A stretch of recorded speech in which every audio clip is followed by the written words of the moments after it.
I know where there's some, right here in the hall, clerk. No, Molly, not in there. I have enough.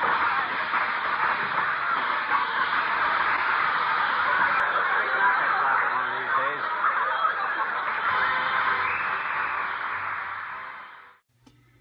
Here's the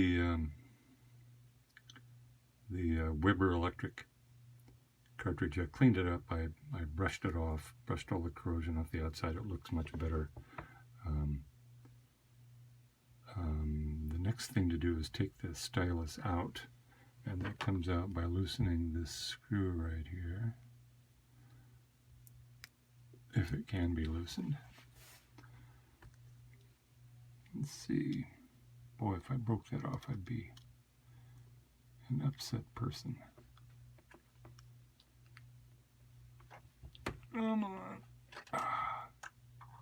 Boy, it feels like I'm ruining metal. But maybe not. Maybe it's turning a little bit.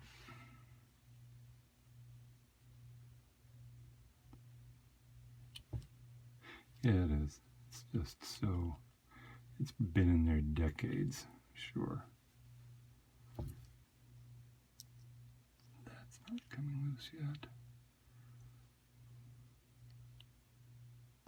I don't know whether this is supposed to come all the way out or not.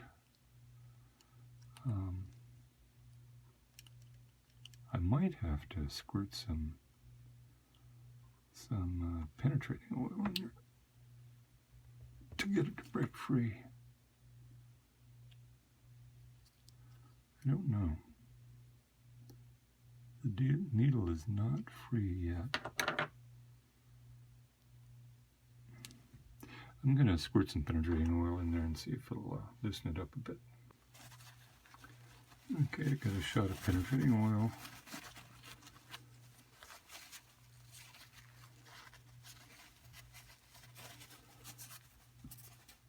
Let's see if I can work this screw back and forth a bit and get it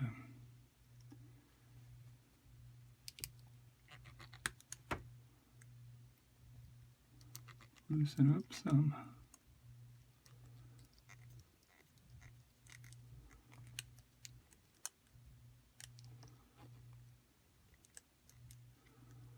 It's turning like it, more like I would expect it to.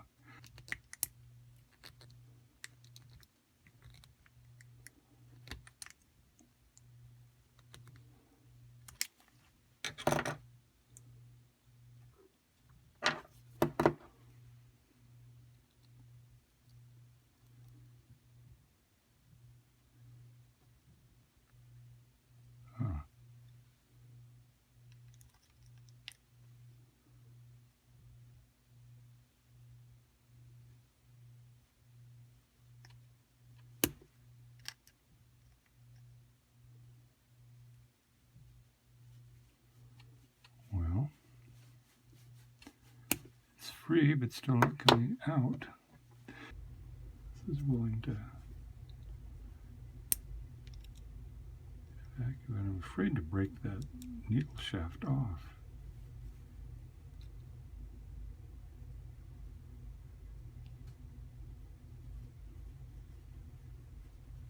Oh, I misunderstood.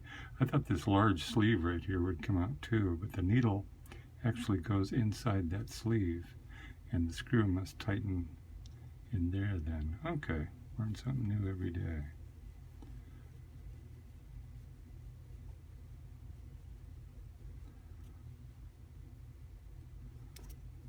And there's the needle.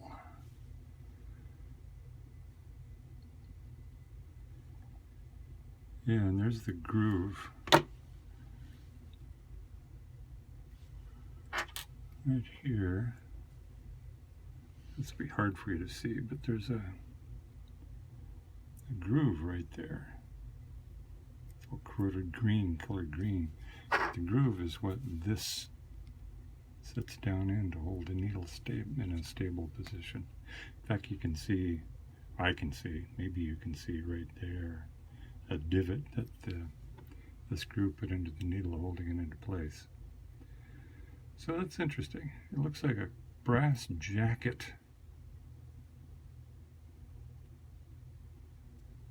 with the steel needle actually here. So the needle itself is there.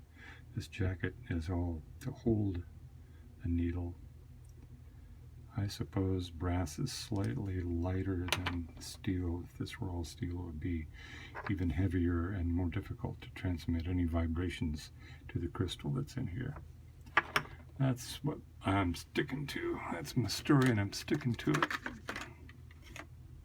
Okay, that goes in there. That goes in there. What I've done is ground out the rivets. Large rivet there, and a small rivet there and there. Those, it looks like I've got those out. So what I need to do now is start to pry this apart. So a little pry tool.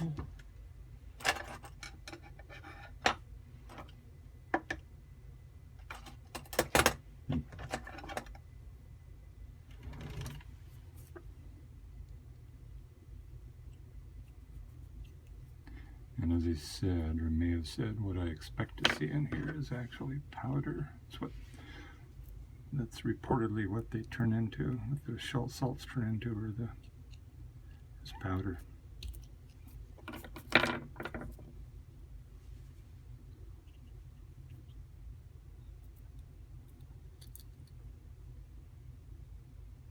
Oh.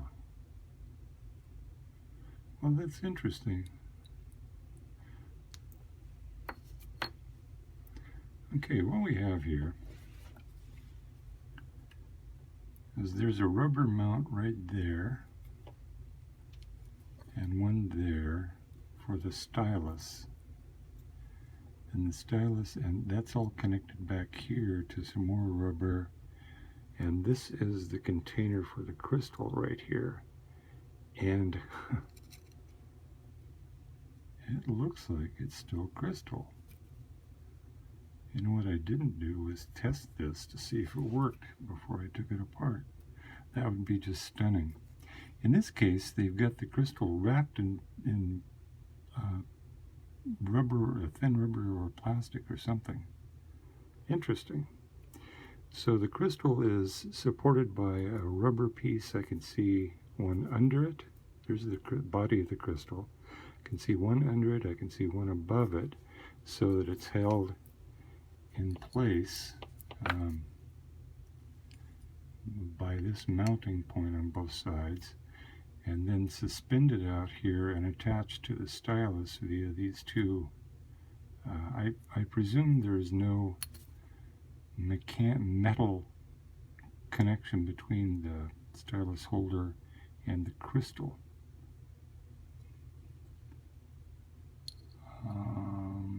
Having said that, I'm not sure I'm right. That is metal. So there's a metal piece right here, also cushioned by a hard rubber piece. Very interesting. You know what I better do is take this up and make sure that, put it on the scope and make sure it's not working. That would just be a miracle of miracles. This thing was still working all these years later and generating electricity. I'll put it on the scope. I'll have to move us all up to the garage. I'll do that. Okay, just to show what's happening here, I've got the scope set up to about, I'm going to try this on the modern moving magnet cartridge first. So I've got the scope set up to 50 millivolts per division. So anytime this trace moves one division, one square above or below, that means it's receiving signal.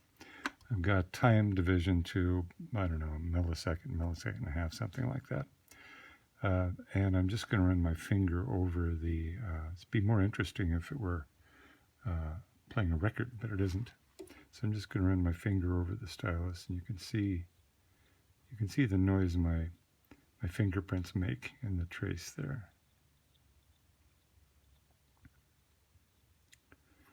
So I'll unhook from this and hook back into the Rochelle salts crystal output for the for this guy, and it's right across the two leads. Look at that! I can't believe it.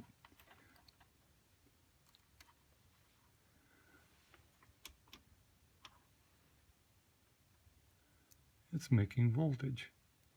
That is just stunning to me.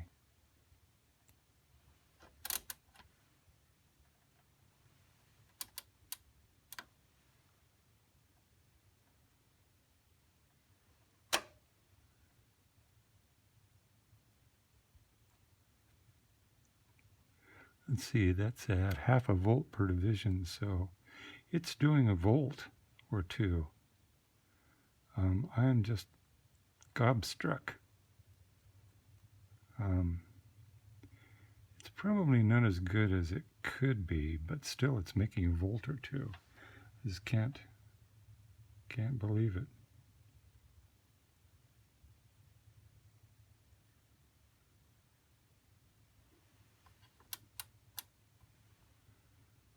That sine wave you see there are the lights. Just picking up some stray signal.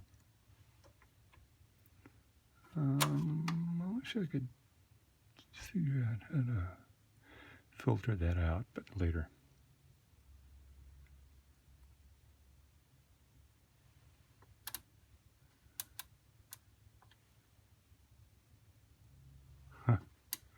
Well, anyway, what I will do, given this new information, which I should have sought out in the first place, I'll reassemble this and put it back in the turntable and see what it looks like while it's playing a record. Won't that be fun? It will. Well, here's the setup. I've got the turntable, cartridge is installed, needle is installed. I've got the oscilloscope set up. I'm looking at there's a shielded cable that runs from the cartridge through the connector that connects into the radio amplifier section, which is under here. And I've got the oscilloscope connected to that shielded cable. So if this generates any sound, we should be able to see it right here. And I guess that doesn't make any difference, but I did it anyway. Switched it to 10-inch. I guess we're ready to try it. I'll plug in the turntable, and there's some noise from the motor. No surprise. Yeah.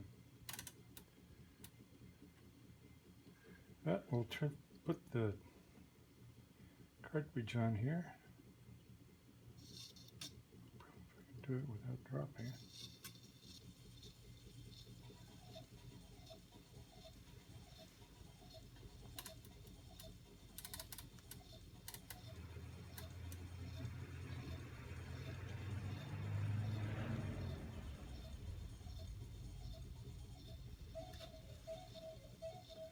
I can hear music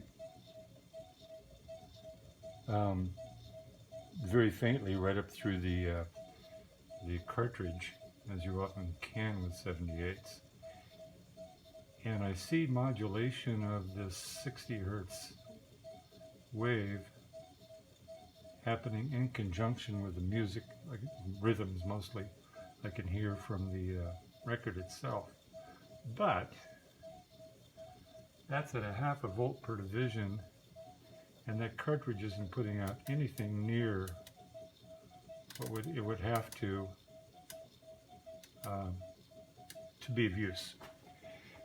In other words, I would expect somewhere between 2 and 4 volts ratcheting around here with music playing on the phonograph, and I do not. Here we are back with the Webster crystal cartridge. What I thought, doing initial testing with the oscilloscope that this was generating electricity, which means the crystals are still working. And when we took it apart, we could see the crystals were still, for the most part, whole. I didn't disassemble it all. So just on the off chance that it was working, I tried it and put the scope on the output of this, and it's outputting a bit of a signal, but not nearly enough. In fact, it's not much different than modern cartridges, which isn't sufficient for this radio. We need 2 to 4 volts peak-to-peak signal, which this Rochelle salt crystal used to do. So now what I'm going to do is take it apart again, and this time disassemble the crystal. We'll talk for a bit about how it's mounted in there. Got to remove this needle first. I'm going to find another source for needles too, if I can make this all work. This one has a flat spot on it I could see through a magnifier. So I know there are a number of companies that sell reproduction needles. Maybe some new old stock around somewhere, but I'll have to find what I can find. Anyway, what I'm going to do is take this apart, examine the structure inside a bit more closely than I did before.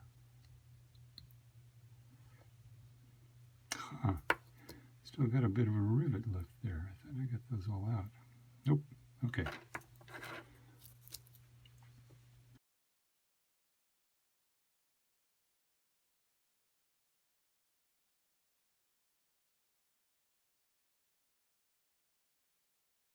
As I said, I was surprised to see the crystal still intact. It's I've read that mostly what people find powder in here, so this is still solid enough. The way it's built is there are actually 2 slabs of Rochelle salts filed very thinly, or sawn very thinly, and then they rotate the orientation. They're cut like that, like 2. I can draw it better, I guess. They're cut from a single slab of crystal, the sliced off,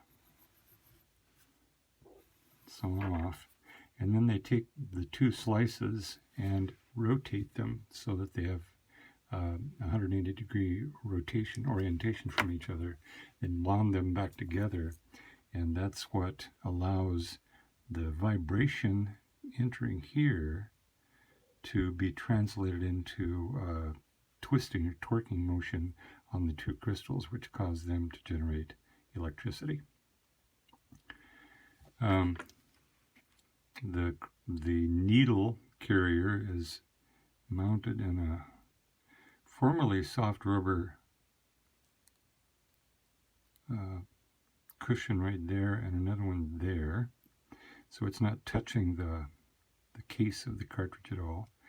Then that motion is translated onto the crystal itself right here through this. This is metal, through a metal clamp, if you will, and the clamp is isolated from the top of the cartridge by a formerly soft rubber pad right there. And this end of the crystal sandwich is cushioned from the bottom and the top again by formerly soft rubber goodies. And there are 2 electrical contacts here that come out the back, soldered, carried onto the radio amplifier. So now what I want to do is tease this all out of there, because I want to be able to see if my idea of replacing the crystal with one of these vibration sensors will work. And we'll talk about the challenges of doing that in a minute. But first, let's get that out of there.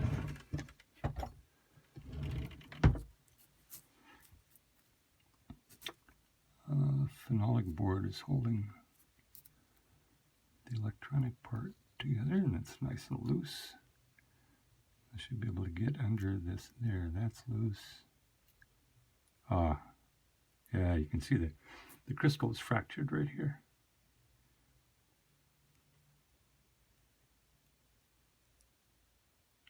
right along this diagonal right here. It's lifting up on this side and not on the other side. So it's not as badly damaged as it might have been, but it's not salvageable. That's okay. I expected it not to be. I just got excited because I thought it might be, which would have been fun to see the real deal working. I'll put a link below. There are people who have YouTube videos showing how to make your own Rochelle salts.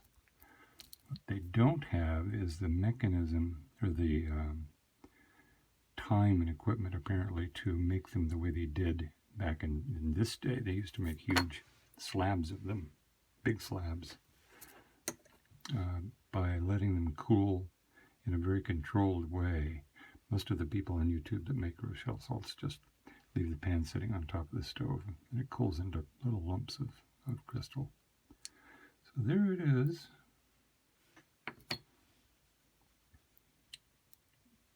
And right in there is our Rochelle salt crystal.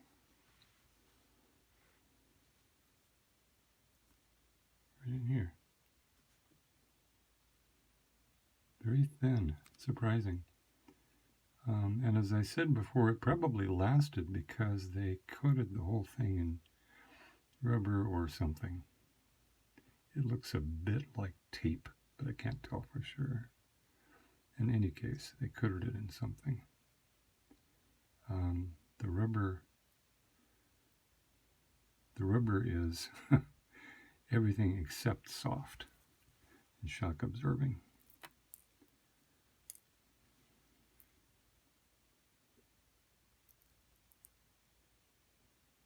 I don't know what that is.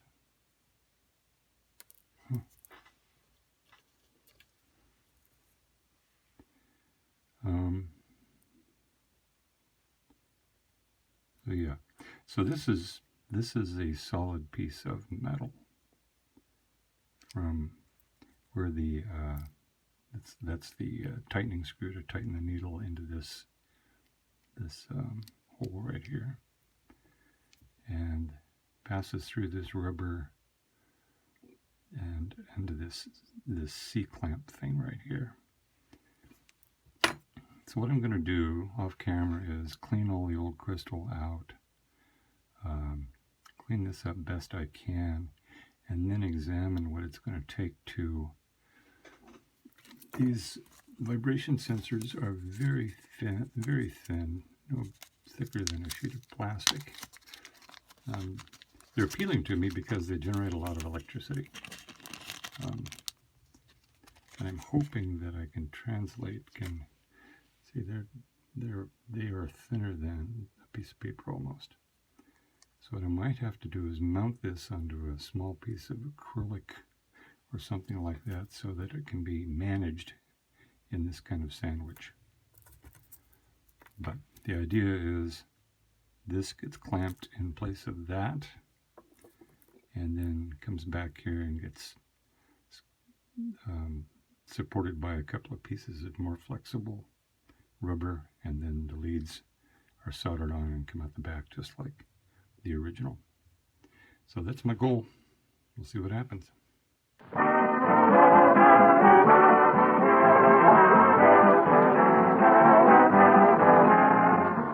The makers of Johnson's Wax.